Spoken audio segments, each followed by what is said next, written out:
Good morning, brothers and sisters. We are here at Ascension doing another interview, and today we are with Betsy, and she is our senior warden. And thank you, Betsy, for being here. You're welcome. Thank you for having me. So, as you know, we're doing this and these interviews, and I ask people to introduce themselves and say what they do for the community and things like that. So if we start just like saying who you are, Okay. that would be very appreciate it. Fine. I am Betsy Hasegawa. I am the senior warden here for the vestry, and I've been coming to Ascension for between 15 and 20 years. I don't remember the exact year. And I live in the neighborhood. Mm. And was born and raised Episcopalian in a church very different from this one, far away, in a small town in the Midwest. And it was lovely. It was very lovely, and I sang in the choir, and I went all the way through high school.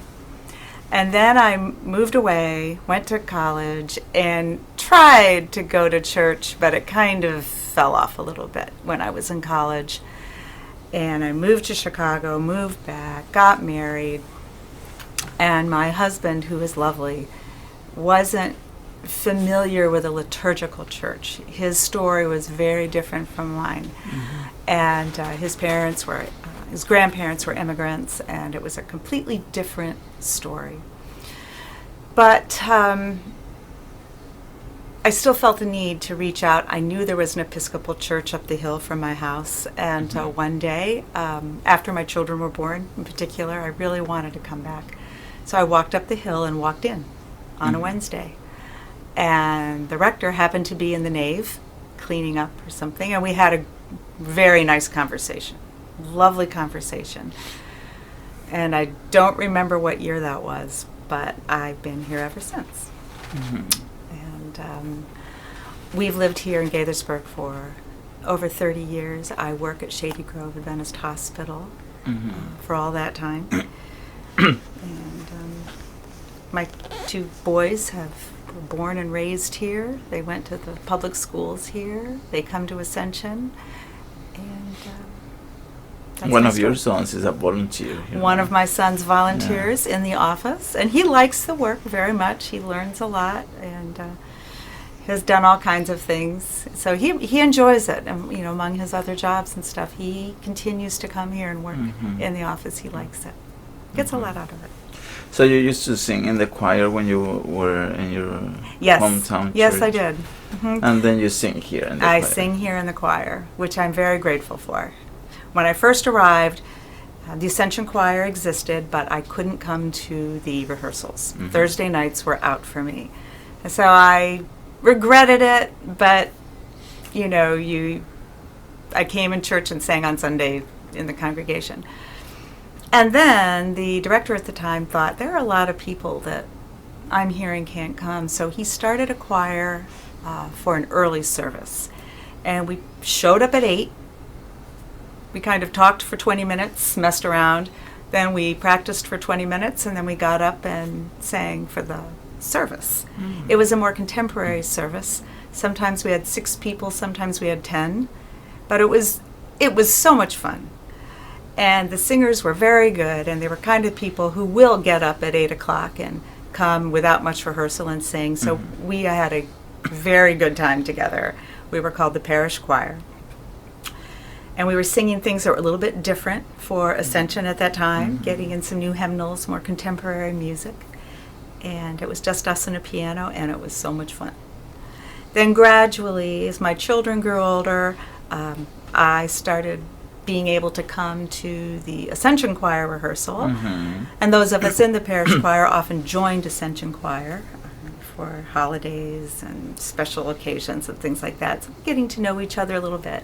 So it was so much fun. And then gradually the need for the parish choir went away as our services changed. But yes, it was very fun. And it's one thing I still do. I love it about church. Yeah. And so you were part of the vestry when, you were the senior warden when all this change came. And how did you feel about it? Well, the change you're referring to, I suppose, is we had a financial issue and a change in clergy. Mm-hmm. And at the time, I had already been on vestry for 4 or 5 years. And it was difficult to figure out, but it was one of those things that was just clear as can be. It had to be done. Mm-hmm. It had to be done to save the parish, to save the church. It wasn't about an individual. It was about our parish, our building on this corner, which I happen to be very much in love with, a neighborhood church, kind of right down where the people are. And so that was very dear to me, and everything was on the table as we discussed what are we going to do about our budget? What are we going to do about paying the bills? Everything was on the table. It was even suggested by a dear friend who was also on the vestry, maybe we sell the building. And I'm saying, I'm drawing the line there until we figure out everything else. I'm drawing the line at selling the building. But it was a fair question. Mm-hmm.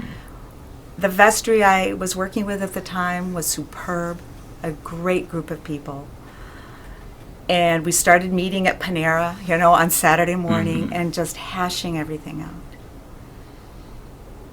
And the more we spoke together, the more clear it became what we had to do. We engaged the diocese for their guidance.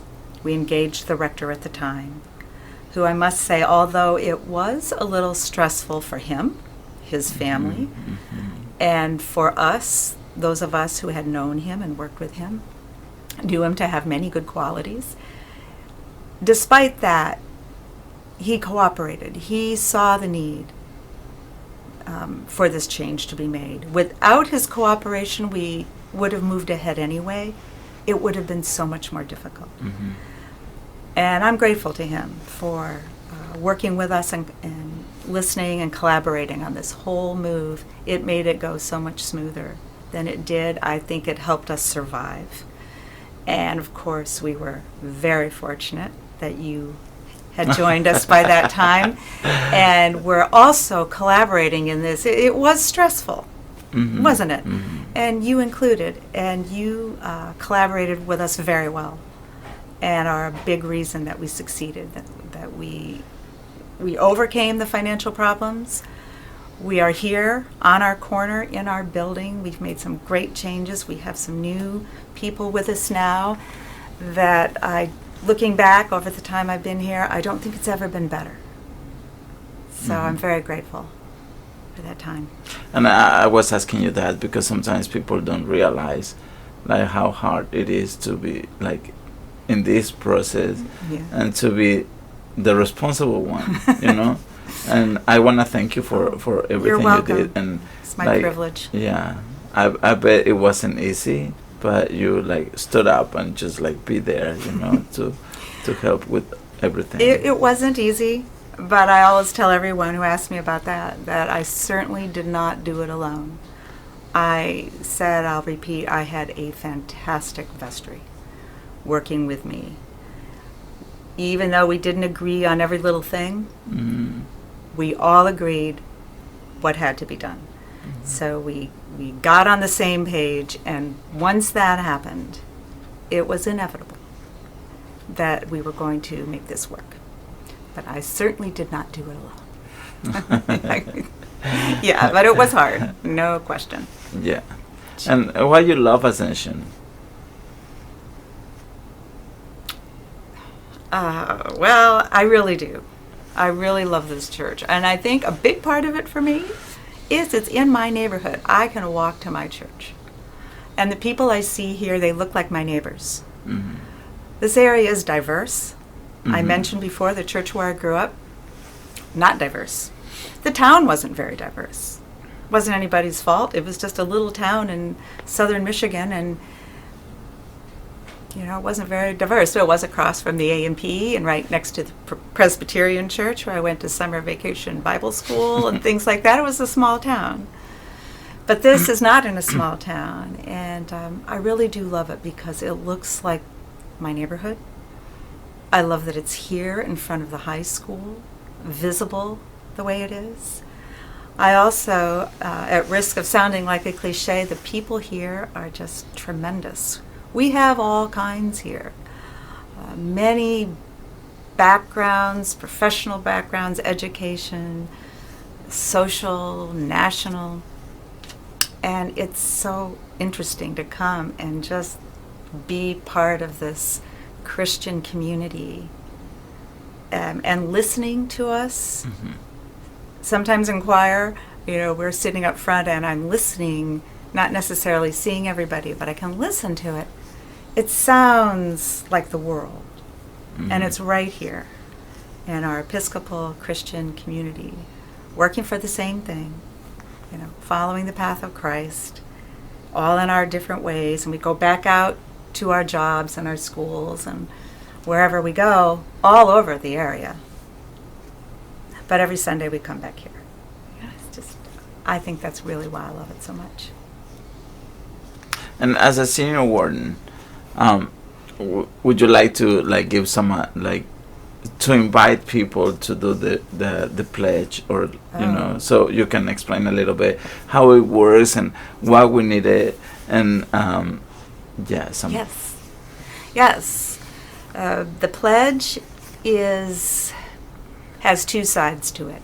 It does have a spiritual side that is very rewarding when you make a promise to give financially and with your own time to our parish, because you can see the money being used. The vestry are stewards of that money, especially after we came through a time of financial problems. The vestry is determined not to waste money, and you take it very seriously. The pledge, as opposed to just coming in every week and giving, which is also wonderful, but a pledge helps us plan. This building is older. We're still growing our savings, and we need to be able to plan for that. That's a big part of what the vestry does. Mm-hmm. And with a promise, no matter how much it is, that helps us plan. It helps us say, all right, this year we will be able to get the roof done and the heating. Those are extreme. Mm-hmm. But they have been done. But there's always something in a big building like this. Mm-hmm. People need the funds. Funds go out to the committees. Funds go to our youth. Mm-hmm. Funds go to our grounds. Funds go to the community. So it's not just like we want to sit on a pile of money. We want to spend it. We want to spend it in a good way. The spiritual side, of course, is it is very rewarding to give and to see your money grow and help other things grow. So any pledge, anything that is donated to the church is very much appreciated, and we do take it very seriously. When someone gives us their time and treasure, mm-hmm. we don't want it to be wasted or misused in any way. And the vestry is also available for questions. You know who we are. Any member of the congregation is free to come to a meeting and listen to how the money is used or listen to how the decisions are made. Mm-hmm. Talk to us at coffee hour. We're always there. At least one of us is ready to talk to you. So, any more questions about that? Anything more I can say? Thank you so much. Thank you for being here with us. You're welcome. And I'm sure people are going to be very happy to get to know you better. Well, I want to say again, we're very happy to have you with us, Javier. So thank you. I'm very happy to be here with you. Very grateful. Thank you. Thank you so much. And remember, if you like this video, don't forget to press the share button below so more people can watch it. And our services are 8 and 10 in English and 12 in Spanish. So I hope to see you in one of those. Thank you.